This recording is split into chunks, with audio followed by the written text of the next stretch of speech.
Well, you know, there's a reason they call me Indestructible Chairman, Lord James, King of the Universe. It started because I've dated 267 women. I've had 6 heart attacks. I've had a stroke. I've tried to kill myself 4 times. And the reason I'm indestructible is because God loved me. He first loved me, so he gave his only begotten son. The reason I'm chairman is because it's the highest rank in the military that you can achieve. The reason I'm Lord is because I was faithful over little, so he allowed me to lord over much. The reason that I'm James is because that's my birth name. And James in Hebrew means Jacob. And Jacob in Hebrew means trickster or supplanter. So he took James, Jacob, a trickster or supplanter, and he made him a mighty nation. So also James in Hebrew means Israel, and Israel means mighty nation. I'm James, the King of the universe, because I'm created in his image and likeness. So by me being created in his image and likeness, that allows me to be king of the universe, and of the universe because the earth is the Lord and the fullness thereof. I'm doing a play, and it's called The King and the General. It talks about me and the 14th chairman of the Joint Chiefs of Staff, General Henry U. Shelton, who was my angel when I was in the service. I served in the Army from 1976 to 1980, and during the time I was in the service, General Shelton knew that I was going to be a professional athlete. So what he did is he had the wisdom and the spirit to be able to see that, and he moved me from the Ranger Battalion to the Infantry Battalion, from the Infantry Battalion to the Engineer Battalion. From the Engineer Battalion, he gave me a job at the Judge Advocate General, where I only worked from 8:30 in the morning to 7:30, till 10:30 in the morning. And then I trained from 11 until 3. I gained 45 pounds of muscle weight, and I ended up going out for the Baltimore Colts, which I made the team on the practice team for 4 years. General Shelton was my angel, and he also later became, as I said, the 14th chairman of the Joint Chiefs of Staff. God bless you, General Shelton. The play is called The King and the General, and it's about relationship and life lessons and experience.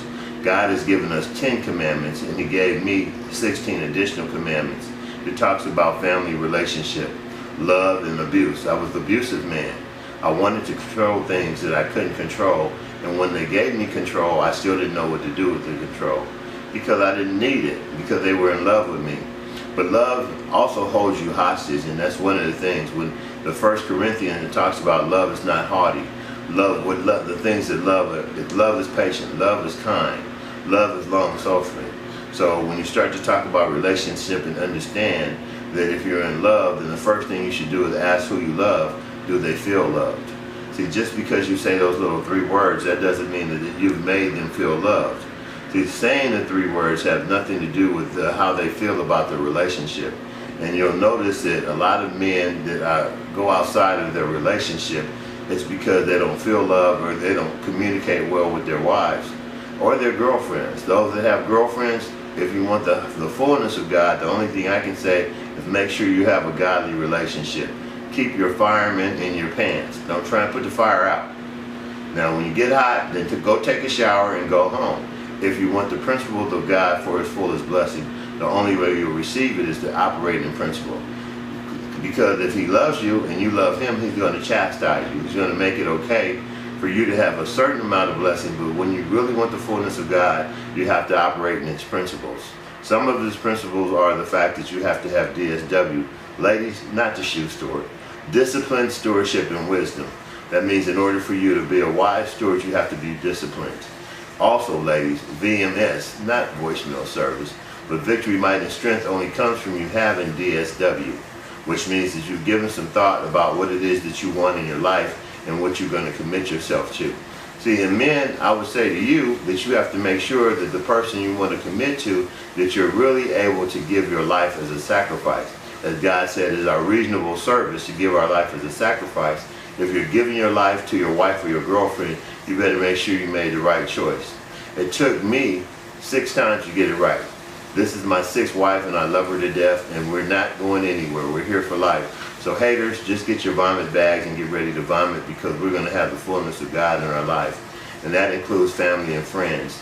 You know, a lot of times, family and friends, they put Joseph in the pit and Jesus on the cross.